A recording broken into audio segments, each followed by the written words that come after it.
മലയാളത്തിലെ ഹിറ്റായ പല ചിത്രങ്ങളും മറ്റു ഭാഷയിലേക്ക് റീമേക്ക് ചെയ്യുമ്പോൾ അവയുടെ അന്തസ്സും ആഖ്യാതാനത്തിന് ഭംഗിയും പൂർണ്ണമായും നഷ്ടപ്പെടുത്തിയ പലപ്പോഴും വിമർശനം ഉയർന്നിട്ടുണ്ട്.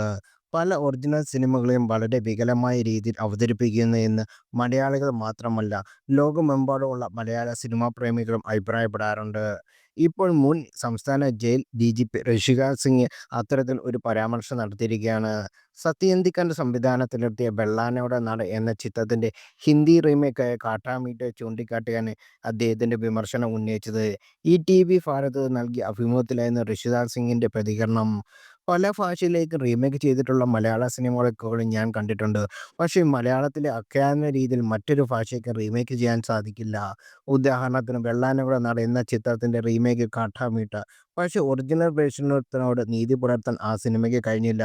ആ സിനിമ റീമേക്ക് കണ്ടിട്ട് എനിക്ക് കരച്ചിൽ വന്നു എന്ന് ഋഷിരാജ് സിംഗ് പറഞ്ഞു. സത്യനന്ദിക്കാടിനെ പോലുള്ള സംവിധായകർ ജീവിതത്തിൽ ഒരുപാട് പ്രചോദനം നൽകിയിട്ടുണ്ടെന്നും അദ്ദേഹത്തെ പോലുള്ള സംവിധായകരാണ് മലയാള മനസ്സിനെ കൂടുതൽ അടുത്തറിയാൻ പഠിപ്പിച്ചതെന്നും അദ്ദേഹം കൂട്ടിച്ചേർത്തു. അതേസമയം പോലീസിൽ നിന്ന് വിരമിച്ച ശേഷം കലാരംഗത്തേക്കുള്ള ചുവടുവെക്കാനുള്ള ഒരുക്കത്തിലാണ് ഋഷിരാജ് സിംഗ്.